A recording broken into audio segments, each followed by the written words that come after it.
This was a young warhorse, but no one present could tell, because he was short, only half the size of horses his age, and he loved to sleep more than anything. Yet his appetite was twice that of a grown horse, and that was how he got the name Seabiscuit. So when he was 6 months old, the ranch owner gave him away to a trainer. But this trainer also thought he was a lazy horse, so he decided to discipline him harshly. Yet the daily beatings did not draw out Seabiscuit's potential. They only buried his talent, until at last he was abandoned, reduced to running alongside others as a sparring horse. Even worse, his jockey would sometimes force him to lose on purpose just to boost the confidence of other racehorses. By the age of 3, Seabiscuit was running in 2 cheap claiming races every week, suffering endless humiliation, tugging and whipping, and his temper grew as irritable and explosive as his father's. Everyone believed he was hopeless, and in the end he was sold off at the lowest price of $2,000, fit only for slaughter. As the saying goes, there are many horses of war, but few who recognize them. And this time, fate finally leaned in Seabiscuit's favor, because this small and lame horse would rise to the very top of the world's news in 1938, named the #1 story above President Roosevelt and even above Hitler. But this true story actually began 12 years earlier, when a man had gone several days without food, while his son beamed with joy, saying, "I earned $2 for you." In those years of economic collapse, $2 was enough to feed a family of 7 for a whole meal, and the father, shocked, asked where the money had come from. It turned out the boy had found a job at a racetrack, caring for the horses, and he was better at it than most grown men, earning praise from the well-dressed stable owners. The boy thought with this job, he could finally bring his family enough food to eat. But when he turned back, he saw his mother weeping uncontrollably, and before he could figure out why, his father handed him his favorite bag of books. That was when the boy realized his parents had sold him away, and he cried as he hugged his father, begging him to change his mind. But his parents walked away without looking back. He could not understand why, when he had earned money, he was still abandoned. In truth, he had once been raised in a wealthy home, with 4 siblings, living in a grand villa. From a young age, he had shown extraordinary talent at horseback riding, and his father had even bought him a racehorse of his own. But fate struck suddenly, as the worst economic crisis in history erupted, and countless people lost their lifetime savings overnight, millions fleeing westward in search of survival, and among them was the boy's family. No one expected that in such a desperate time, horse racing would thrive against the odds, and the boy's passion finally had a place to be used. Yet his meager wages could never support a family of 7, and since his parents cherished him most, maybe sending him away was their only way to keep him alive. Before leaving, his father told him, "You have a gift for riding. Once we settle down, we'll call you. One day we will meet again." But from that day on, the boy never heard from his parents again. Years slipped away, 12 in a flash, and the boy grew more silent and frail. Because of his bright red hair, people called him Red, while his real name slowly disappeared from memory. Over the years, he had been fired many times, yet every job he took was still connected to horse racing. He had no home, only stables to sleep in. And even under such harsh conditions, he grew taller than the average jockey. So to chase his dream, he had to make himself vomit to cut weight, just barely qualifying to ride. Red had talent, but no formal training, so every race ended with him at the bottom, and even when he once managed to place second, his boss screamed at him and refused to pay him a single cent. Because he never won, few wanted to hire him.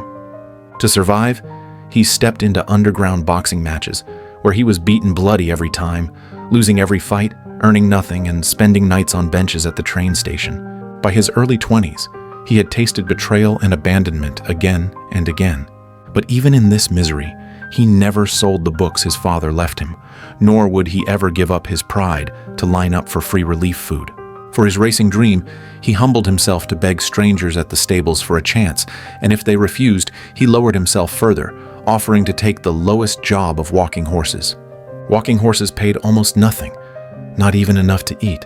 As Red walked the horses, he cursed at them under his breath, though in truth he was cursing his own broken life. His moody and unpredictable look happened to be noticed by the trainer Tom nearby. Tom had once been the finest cowboy of the open plains, a man who loved nature and horses, But with the birth of the automobile and the rush of modern times, a man who knew only horses was pushed aside to society's edge. He had to leave the prairie and work in crowded towns, but his honest, straightforward nature did not please people. So he simply lived in seclusion, spending his years in the company of forests. Until one day, he saw a racehorse about to be shot, because with a broken leg it was thought impossible to ever run again, and Tom, unable to watch, bought the horse himself, treating it with homemade herbs every day. Man and horse became inseparable, and this act caught the eye of a wealthy man. Howard, who had recently decided to enter the horse racing business, had been looking for trainers, but none of the experts recommended to him felt right, and it was Tom, the loner, who caught his interest. He asked why Tom would save a horse that could never run. "'Cause I can. Every horse is good for something. He could be a cart horse or a lead pony. You don't throw a whole life away just 'cause he's banged up a little." Hearing his answer, Howard knew Tom was the trainer he needed. Howard was the living emblem of the American dream in the 1930s, once a seller of carriages 20 years earlier. The first time he saw an automobile, he knew it was the future, that cars would soon replace slow wagons. So he built a business from nothing, founding a car company, and with sharp vision and brilliant business instincts, he amassed his fortune in only a few years.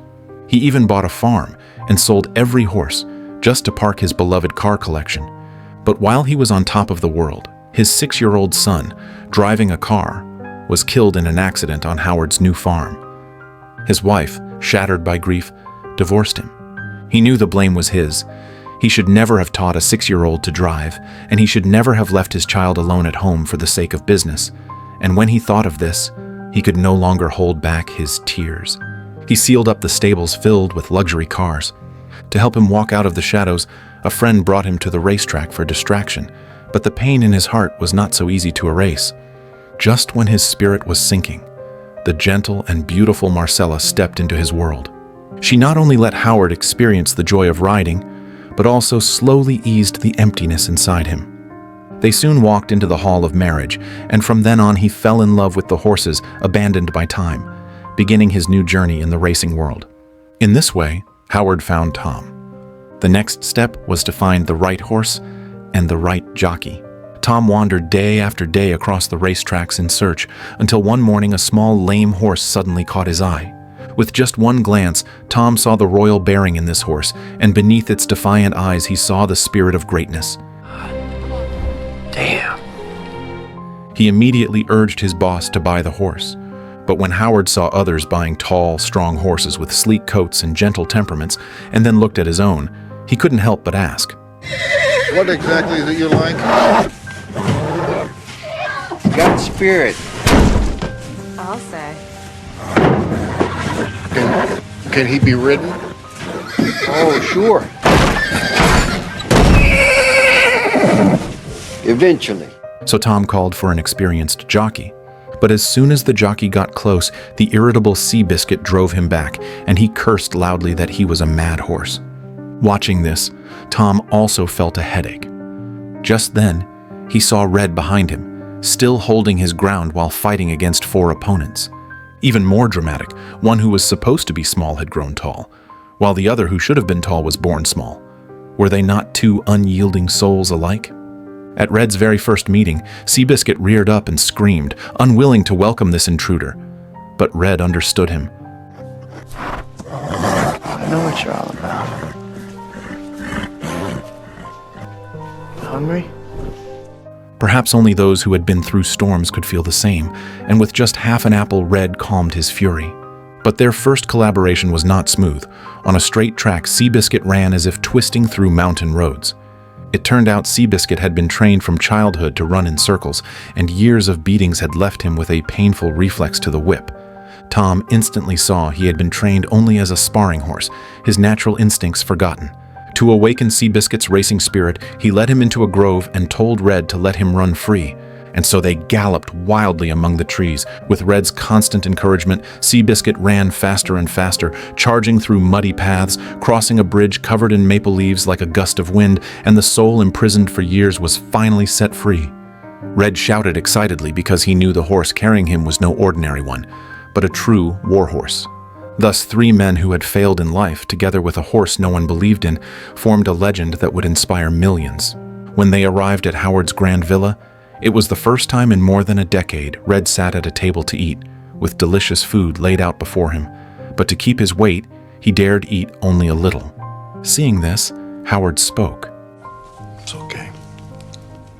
I'd rather have you strong than thin. Red's eyes instantly welled up. For the first time in years, he felt a long-lost warmth. Later, Howard even prepared soft beds for them. But that night, one lay in the stable reading, and another under a tree in thought. Perhaps each was saying goodbye to his former self. The next day, dusty cars were cleared out, and the stable returned to its original purpose. Yet Seabiscuit's fiery nature remained the same. He neighed constantly in the stable. To calm him, Tom carried in a little sheep, but this was the result.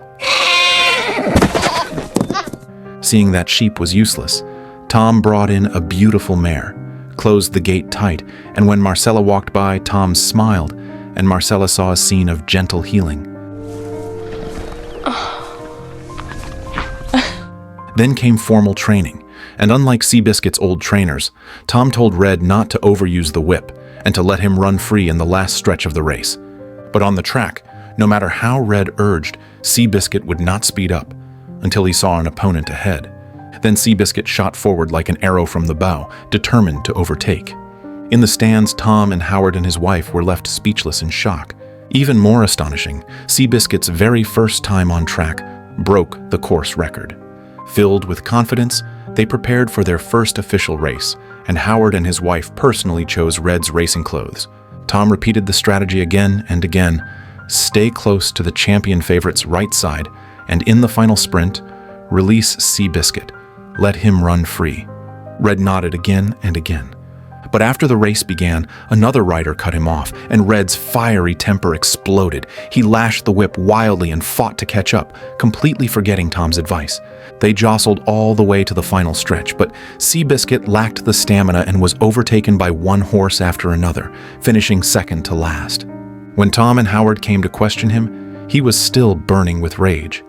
An eye for an eye. That was the survival code he had learned in underground fighting. But his anger came from deeper inside. Late at night, when Red almost threw away his father's bag of books, I finally understood. His real fury was from the scars of childhood, the sting of his father's abandonment and the endless humiliation from strangers. But in his mind, his father's words, "You have a gift," finally cooled him down. The next day, ashamed, he went to Howard, stammering as he asked to borrow $10, promising to repay with his wages, testing if Howard still wanted to keep him, for he had been abandoned too many times. Unexpectedly, Howard smiled and gave him 20. Red's eyes brimmed with tears, choked with emotion. For the first time in years, he felt the warmth of being chosen even after failure. That warmth turned into strength, and Red poured it into the next race, this time no longer reckless, but keeping the plan, staying right behind his opponent. His focus gave Seabiscuit strength, and when they entered the final sprint, Red let go. In that instant, Seabiscuit shot forward like an arrow, his speed breathtaking, overtaking one opponent after another. First half a length, then a whole length. After so many years, Red and Seabiscuit finally proved themselves, raising their arms in triumph as applause roared. From then on, they were unstoppable, winning 10 races in a row with no rivals left in the American West. Howard saw the opportunity, bringing Seabiscuit on a national tour. In those years of economic hardship, the triumph of a small horse and a tall jockey gave strength to countless struggling poor. Everywhere they went, there were flowers and applause, and Seabiscuit's hoofprints even became autographs, sold as souvenirs. After Tom returned, he looked angrily and helplessly at the chaotic stable.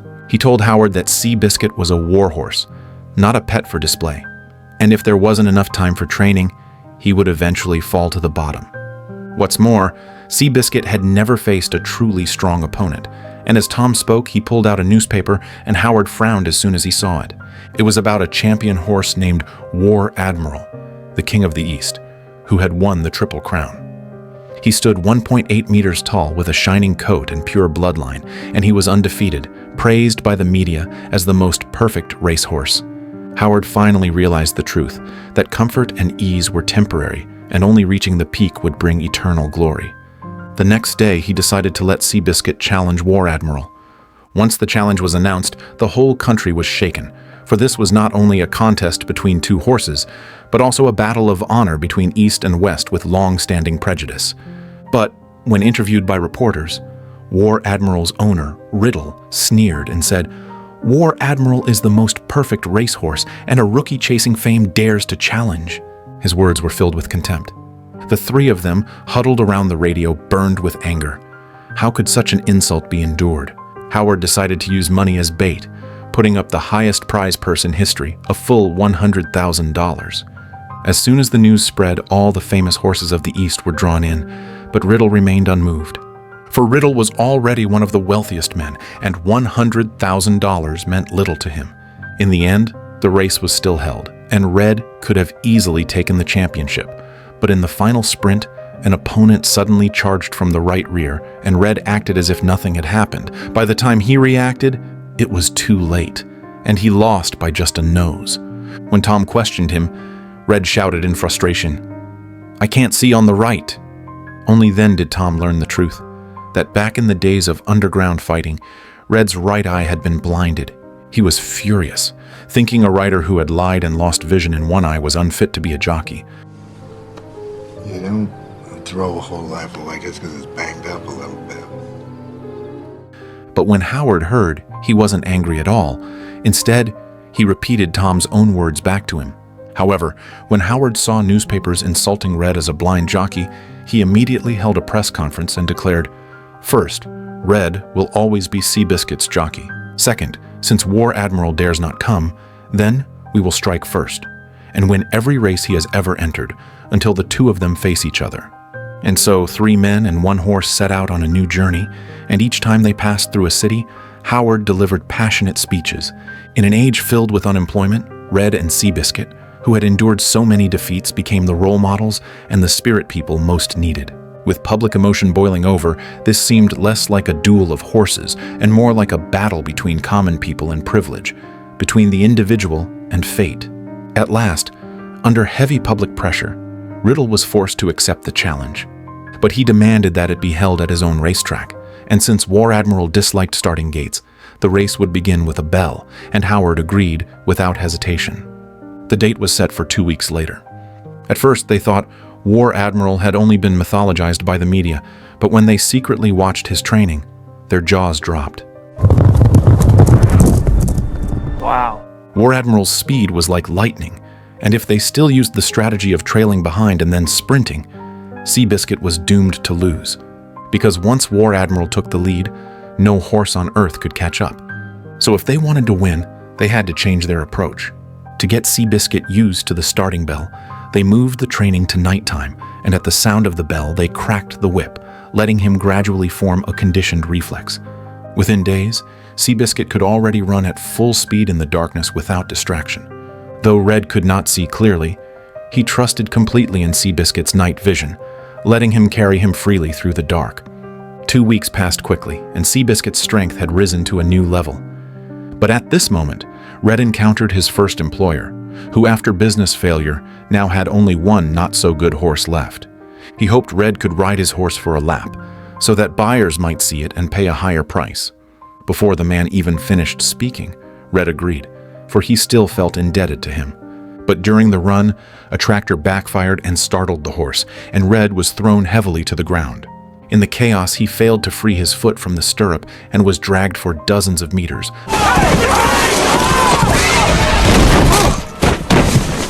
Though his life was barely saved, the bones in his right leg were shattered, and even if healed, he would be crippled for life, let alone ride again. Howard had no choice but to cancel the race. But Red was the first to disagree, because this was Seabiscuit's honor, and after much thought, he proposed that his best friend George ride him in his place, for George too was a top jockey. On the hospital bed, Red told George all of Tom's strategies and the skills of handling Seabiscuit. They talked from day into night, and in truth, he was not only passing on techniques, but more importantly, teaching his friend how to love Seabiscuit. Finally, Red asked George to close the door because what he was about to say was Seabiscuit's ultimate secret to victory. When the race begins, you must let Seabiscuit take the lead, but in the final corner sprint, you must slow down and let the opponent catch up. George was stunned. Why would I do that? He fights for it, Georgie. If you bring him head to head with that other horse and he looks him in the eye, there's no way he loses that race. You just hold him through that final turn and let him get a good look at the Admiral. Then let him go. It's not in his feet, Georgie. At last, the much-anticipated race day arrived. And as the sun rose, the racetrack was already packed with people, with cars lined up for 15 streets. While waiting for the start, the crowd had already eaten 60,000 hot dogs, 2,000 barrels of beer, and 4,000 tons of cola. Factories across the country even closed for half a day so employees could listen to the live broadcast. That day, more than 40 million Americans tuned into the race. Seabiscuit's odds were 2-1, not favored by capital, but when he stepped onto the track, the crowd erupted in cheers, because he was the warhorse in the hearts of the ordinary people. At the sound of the starting bell, Seabiscuit leapt forward exactly as he had in training, instantly taking the lead. As he thundered across the field, the crowd surged with him, their hearts tied to Seabiscuit's every stride. Soon they reached the final corner before the sprint, and Seabiscuit was ahead by 2 full lengths, holding absolute advantage. But outside the track, 3 men whispered over and over, "Slow down, slow down, slow down." You must understand, not everyone in this world is willing to give up a lead and trust in something as intangible as a fighter's soul. But George proved worthy of Red's trust. He gradually tightened the reins. As Seabiscuit slowed, War Admiral closed in, and soon the 2 horses were neck and neck. The moment Seabiscuit locked eyes with his opponent, he felt an immense pressure, but it also ignited the warrior spirit deep within.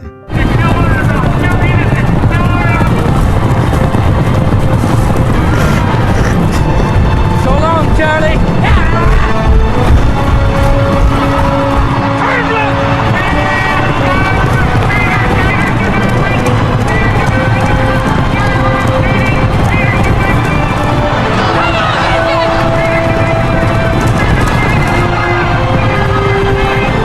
When Seabiscuit crossed the finish line, the crowd exploded and cheers echoed across the skies of America as War Admiral's undefeated legend was shattered.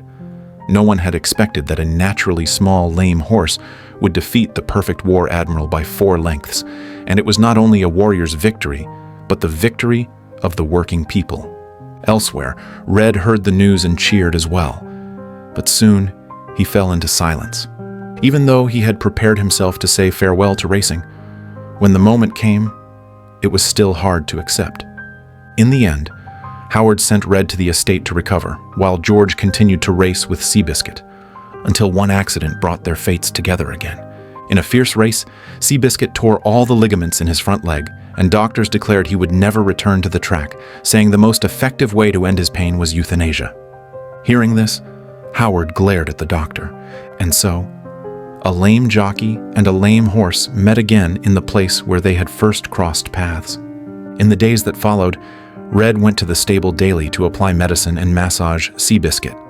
When the injury eased, he led him to the woods for walks, and they lay together on the grass reading books. Months later, a gentle breeze passed, and suddenly Seabiscuit began to trot. Seeing this, Red took out the long-hidden tack, braced his injured leg with a stick, and with the help of servants, they slowly returned to the track to relive their battles of old. Another 6 months passed, and when a flock of birds startled Seabiscuit, he ran far, stronger than before, and as they circled the great trees, they ran more and more freely, as if today's running foretold tomorrow's return. That night, Red suddenly ate less than usual, and Howard immediately sensed his thoughts, but said nothing, and instead secretly brought Seabiscuit to the track to test him. To their surprise, he had completely recovered. Radio reporters saw it too, and soon the news of Seabiscuit's return spread everywhere. When they went to register, Seabiscuit became restless, because Red had arrived. After patting Seabiscuit, Red walked straight to the registration office. This time, they would fight side by side. Howard stopped him, but Red was determined, willing to risk permanent injury rather than abandon his dream. This troubled Howard deeply, and he sought advice everywhere, asking doctors, Tom, and even his wife. For over the years, he had come to see Red as a son, and he feared losing him forever. Until George finally told Howard, It's better to break a man's leg than his heart. And so, Red once again returned to the racetrack. When the crowd saw them, thunderous cheers erupted, for no matter the result, seeing them rise again was already the greatest miracle. When the race began, waves of pain tore at Red's nerves, leaving him no time to think about strategy, and Seabiscuit also struggled under the siege of the pack. You must know, at 7 years old, he was no longer in his prime, and soon they were left behind, struggling like a trapped beast, and the hearts of everyone in the stands tightened.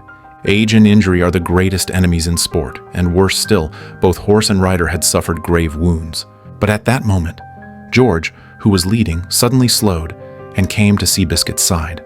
For having once fought alongside Seabiscuit, he knew what he needed most: an equal opponent to awaken his fighting spirit. Defeat, hardship, injury, age. These thieves of fate tried to stop him, but when his warrior spirit was rekindled, the red flash on the racetrack returned. This film is adapted from true history, and in reality, Seabiscuit not only overcame his injuries, but also ran the best time in Santa Anita handicap history, the second best in American racing history, and broke a world record. In the Great Depression of 1938, Seabiscuit's miracle became the strength that pulled countless Americans from despair, giving them courage to rise again, and soon the economy began to recover. It is no exaggeration to say that Seabiscuit changed not only his own fate and his owner's fate, but also inspired an entire nation. And that unyielding spirit is what every one of us needs, for only with it can we travel further on the road of life.